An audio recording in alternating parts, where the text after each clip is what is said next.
Halo semuanya, selamat datang kembali di Bukan Gila Bola Channel. Bertemu kembali bersama gua. Kali ini kita bakal ngebahas terkait pertandingan timnas Indonesia U17 melawan Honduras.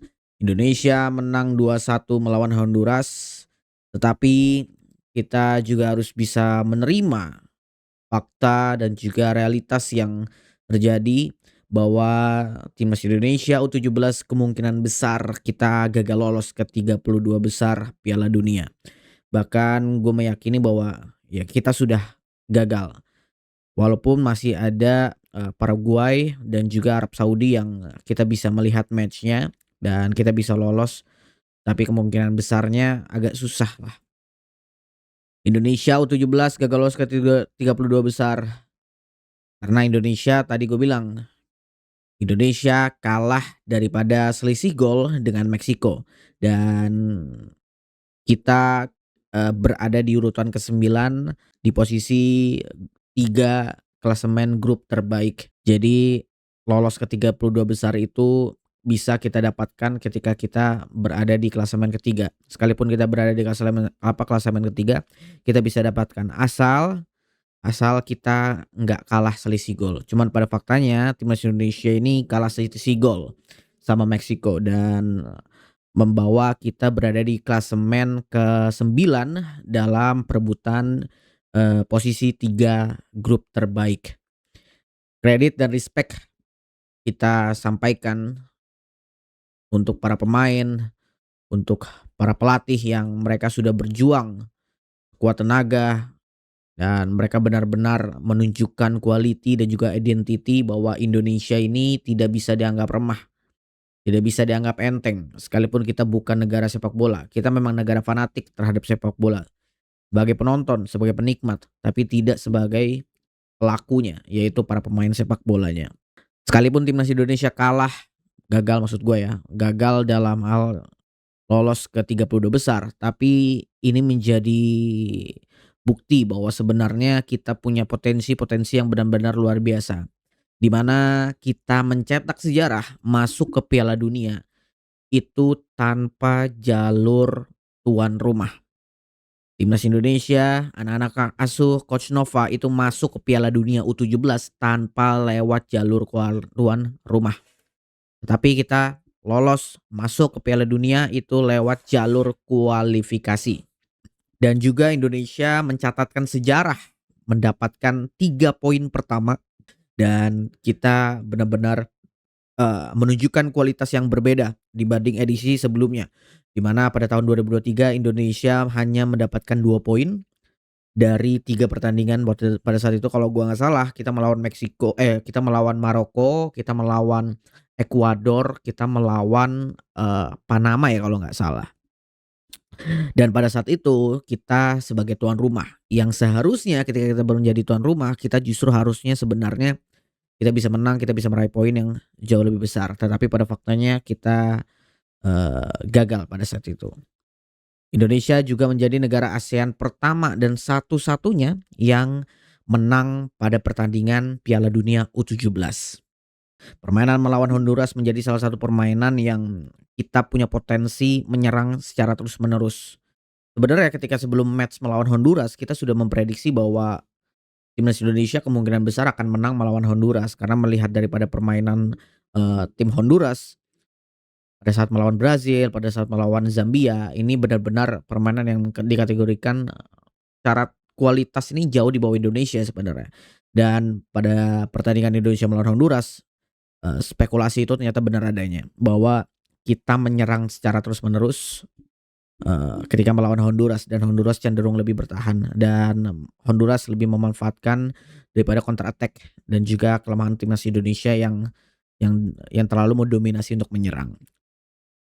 Tapi menurut gua, sekalipun kita udah menang melawan Honduras dan Honduras dikategorikan salah satu negara yang kita bisa kalahkan di atas kertas, tapi justru menurut gue ini permainan yang menurut gue yang paling jelek sebenarnya. Pada saat kita melawan Zambia, permainan kita jelek. Tapi pada saat itu Zambia terlalu mendominasi. Jadi gue nggak bisa ngatakan kalau misalnya kita permainan itu jelek-jelek banget karena memang secara kualitas kita kalah besar pada saat melawan Zambia. Pada saat melawan Brazil justru malah kita bisa mendominasi juga. Maksudnya secara kualitas kita malah terkesan tuh nggak jauh berbeda, secara permainan, secara skema itu kita nggak jauh berbeda. Cuman memang Brazil tetap di atas kita. Tapi justru melawan Honduras yang dikategorikan sebagai lawan yang bisa dibilang lemah dan kita bisa menang melawan Honduras, tapi justru permainan timnas Indonesia menurut gue ini jelek banget menurut gue. Walaupun kita menang ya, tapi permainan anak-anak asuh Coach Nova pada pertandingan melawan Honduras itu menurut gue jelek gitu. Mungkin teman-teman semua, lu semua juga merasakan hal yang sama bahwa permainan timnas Indonesia yang paling jelek adalah ketika melawan Honduras pada, Piala Dunia edisi kali ini. Walaupun kita menang ya, tapi permainan kita menurut gua tuh jelek menurut gua. Langkah besar sebenarnya. Ini menjadi langkah besar yang sekalipun kita menang 2-1 tapi kita kalah, kita gagal maksud gua, kita gagal menuju 32 besar, tapi ini menjadi langkah awal, langkah besar buat menuju era emas timnas Indonesia di masa yang akan datang. Di masa depan timnas Indonesia dengan komposisi permainan yang mungkin para, anak-anak mudanya, para anak-anak lokalnya yang mereka berada di liga lokal itu bisa abroad ke luar negeri dan bisa memberikan, perubahan yang besar untuk timnas Indonesia di masa yang akan datang. Dan tentu harapan besar gua agar anak-anak muda yang bermain di sini, yang bermain menjadi, para punggawa timnas Garuda U17 yang bermain di Piala Dunia di Qatar ini, tentu kita berharap semua ya, tetap bersinar, tetap konsisten, yang paling penting adalah konsisten.